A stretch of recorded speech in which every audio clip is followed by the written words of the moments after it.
Hello and welcome to our podcast Hearts Histories. In this 5-episode series, I'll be speaking to 6 older and old LGBT plus people who live in Shropshire, Telford and Wrekin, and reflecting on how their lives and experiences have made them the person they are today. This is available in both video and audio, so if you're currently watching and would rather be listening, head to any of the podcast apps and search for Embrace Inclusion to find our channel. Or equally, if you'd rather be watching this series, then our YouTube channel is Embrace Inclusion. Or head to the website lgbtsand.com to find it. So, on to the show. This episode's guest is Mike Southern. Mike is a gay man who lives in Shrewsbury. He was born in 1937 and is currently 87 years old.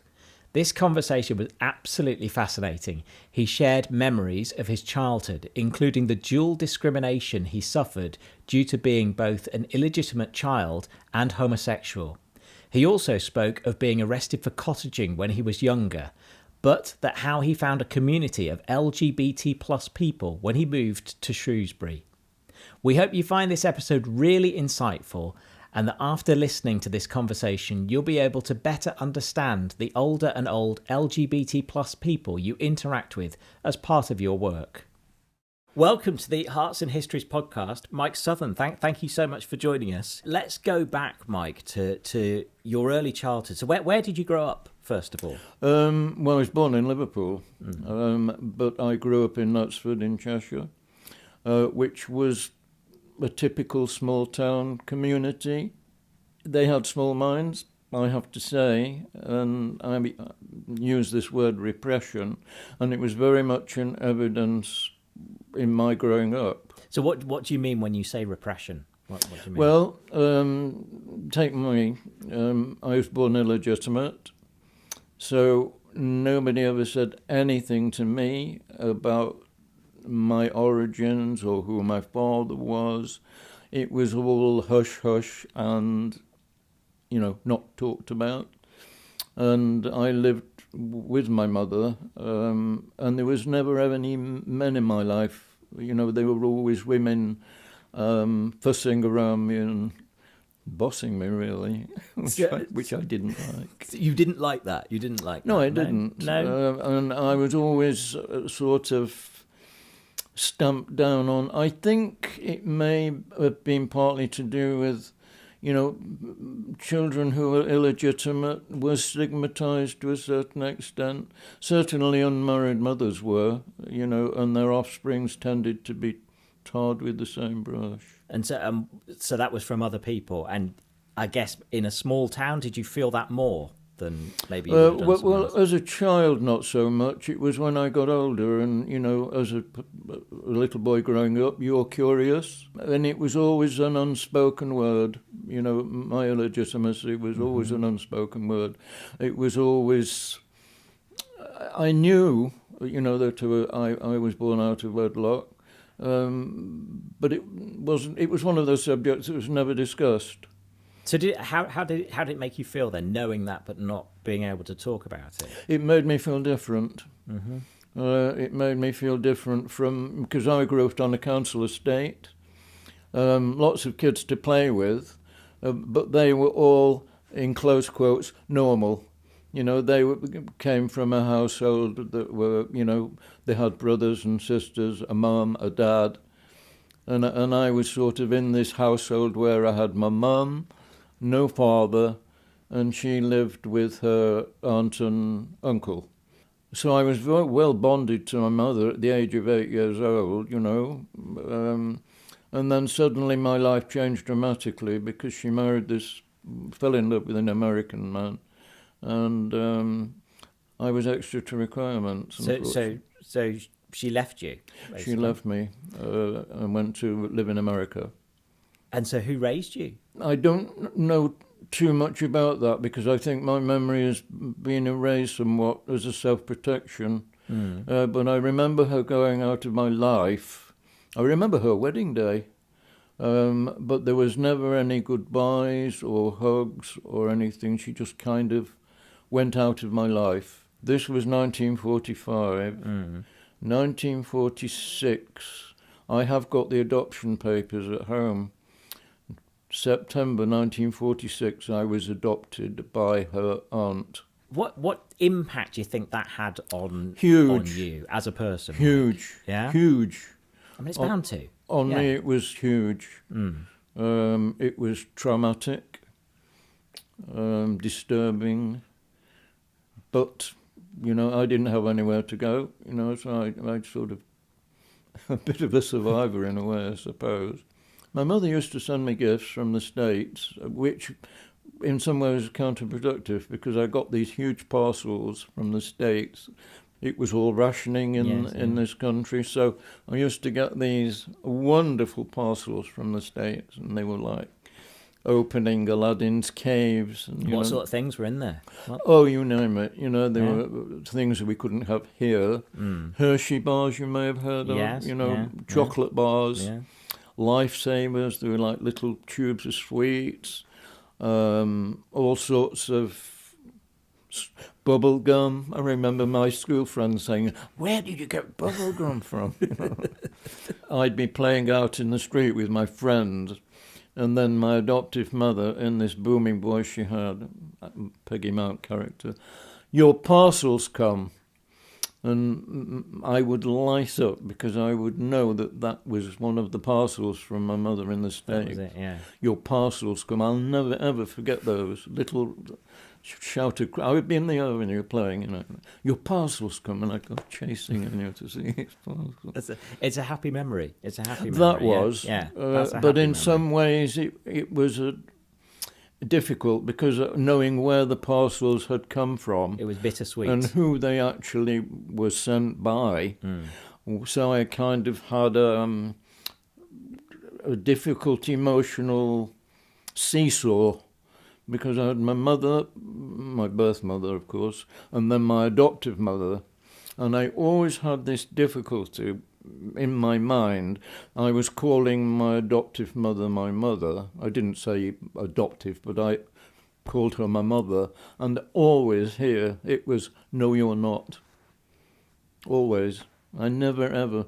Now, even in adulthood, I refer to her as Mrs. Southern. So you still, Not my mother. Yeah. Even though she was... It was that difficult. It was tough.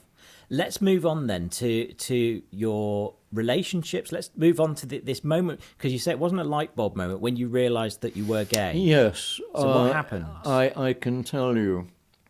The very first impression I had in my mind of being attracted to a male rather than a female was at school. Way, way back at primary school.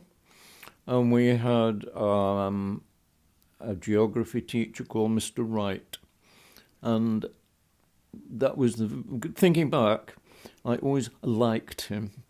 Of course, he was my teaching geography, but for some reason in the back of my mind, he was a nice man. I liked his kindly face, and that I think was the very first. I didn't say to myself, "Oh, Michael, you're gay," but that was the first thing I remember about finding a man attractive.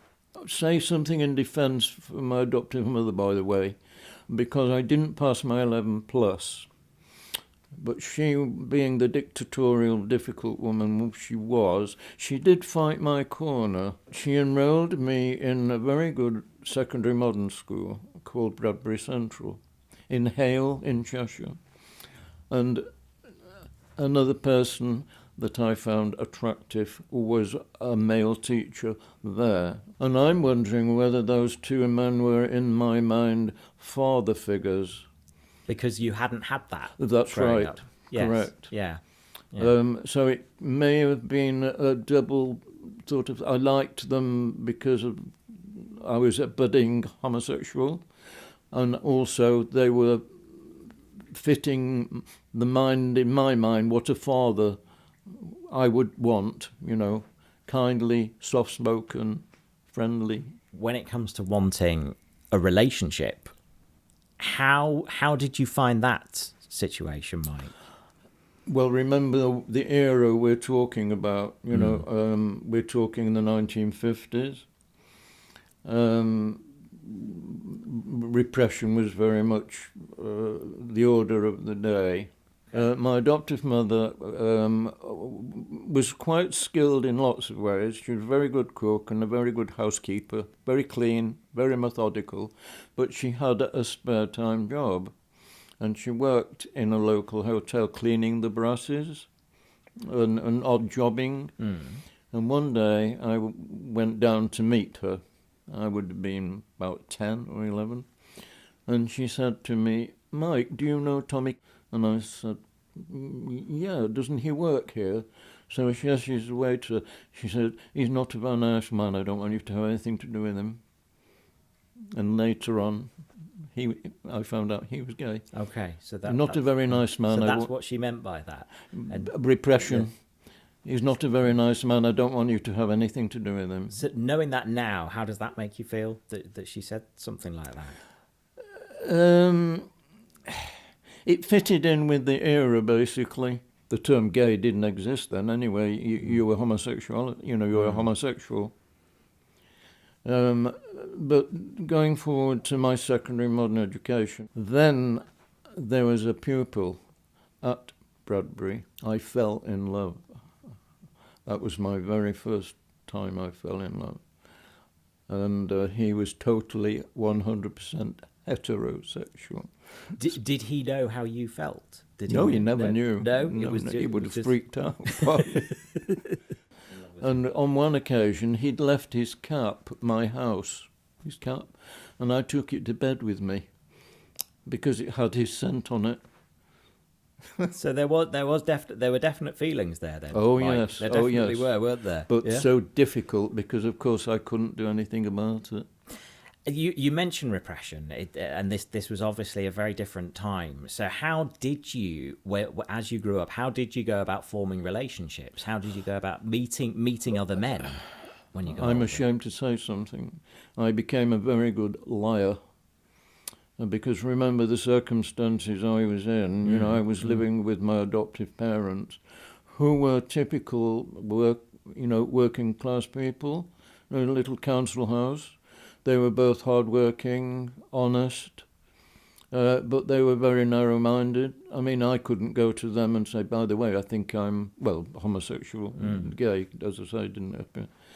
They would have freaked out. They wouldn't have understood, actually. No. Probably. What I found, personally, as I got into being 15, 16, I belonged to a local youth club. And, of course, by then, the girls are starting going out with the boys, and the boys had started going out with the girls. So Michael was in no man's land. Yes, yeah. Which was very isolating and very difficult for me. So how did that make you feel? Upset. Yeah. Mystified. Why is this happening to me? That everybody is doing these things like going out with themselves, and I was like, well, where do I fit in? And because it wasn't talked about, it was repressed, as you say. There wasn't really anyone you could go and talk to about how you were feeling, I suppose. Exactly. And how do you think that's changed you as a person? I think it's made me more thoughtful and more considerate in older age, more accommodating as a person. When you think of the turmoil of my early years. But let's go back to being gay in 1950s. So I did discover something that was a very dangerous practice. What's that? Cottaging. And like many towns throughout the land, or abroad possibly, toilets did tend to be frequented by homosexual people looking for friends or people of like mind, because now you've got the internet, you've got gaydar, you've got CAFMOS, you've got all these, facilities and outlets. Back then there was no such thing. So where did you look? Where did you go to? So there would be gay pubs, which were targeted by the police. There would be saunas, which were also tended to be targeted by the police. But there were also a lot of toilets, which were also targeted by the police. So how often would you go cottaging? It became an obsession, very dangerous obsession. Did you get in trouble with the police? Yes, I did. I was arrested several times. The first occasion, I was in my 20s, not when I was arrested, in Manchester. And like many men who, even famous people, Sir John Gielgud famously or infamously was arrested for cottaging, 1953. So this was much further along. This was in the 60s. And I was in the wrong place at the wrong time and arrested by the police. The ironic thing was I wasn't doing anything, sort of thinking about it. It was a nudge, nudge, wink, wink situation. 2 policemen came in on either side of this toilet and arrested several of us for importuning, which was one of the words they used. So I found myself at a police station in Manchester, and I'm like, what's going to happen to me now? I'm going to lose my friends, my family, my job. Big time trauma. How has that affected your attitude towards the police and maybe authority figures, would you say? Well, they were just doing their job. I don't have any bigotry about the police. That's what they were employed to do. It was the state of things at the time. We're back to the word repression. It's not something you'd have chosen to do if there were other ways of meeting men. Absolutely. Okay. No. In fact, somebody said to me not too long ago, we were talking about it, and they said, where else could you go? Where else were there? There weren't,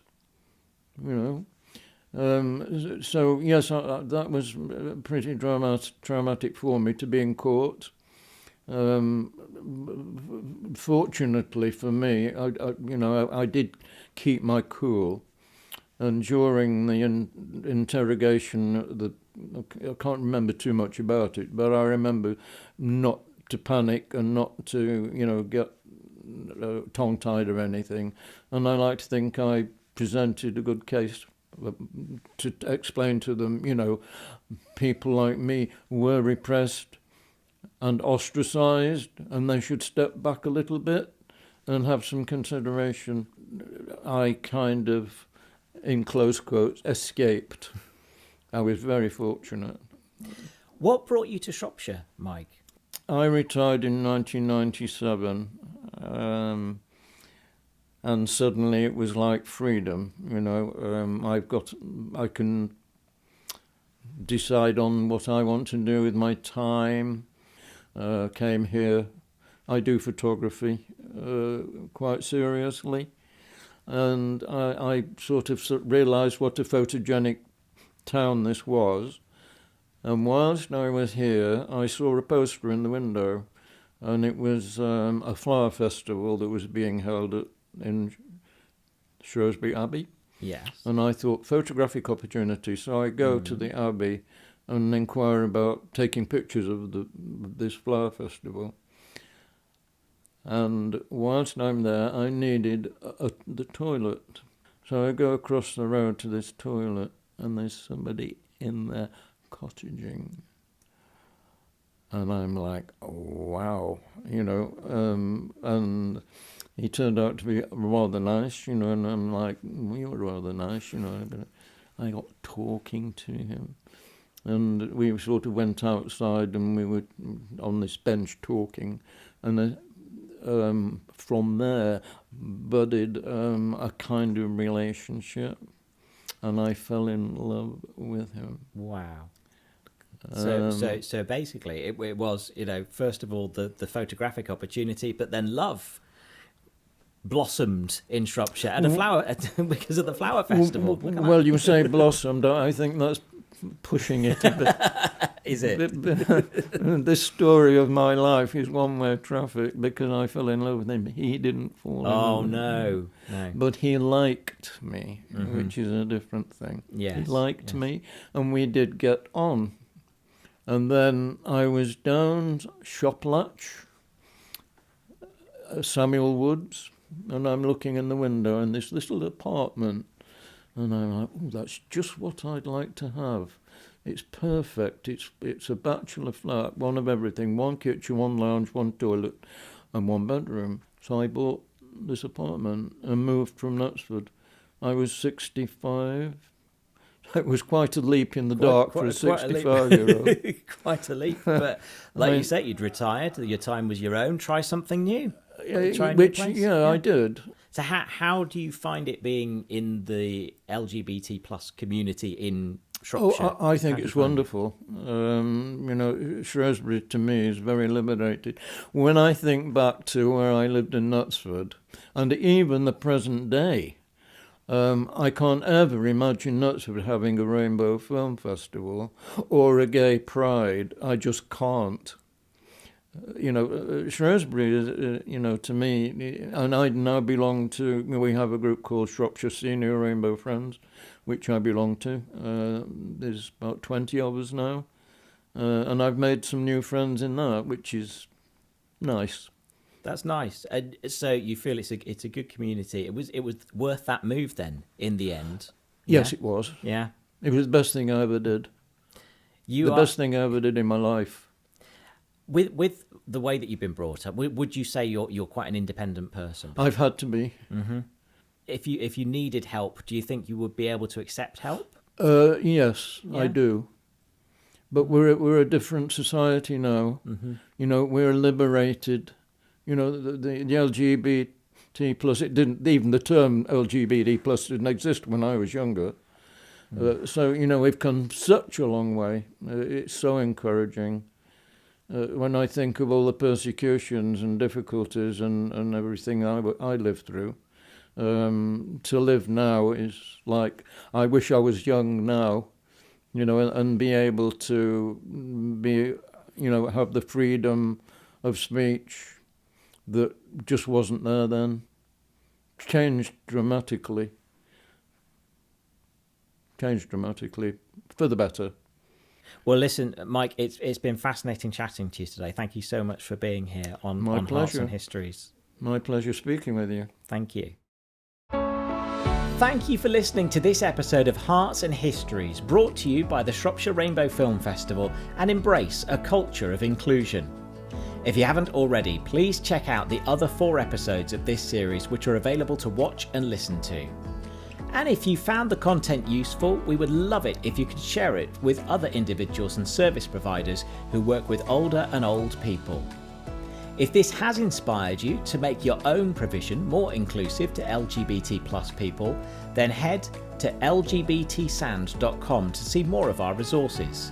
These resources have been split into beginner, intermediate and advanced, and each resource includes an indication of how much time you need in order to get value from it. So whatever stage of the inclusion journey you're on, and however long you've got, these resources can help you to embrace a culture of inclusion.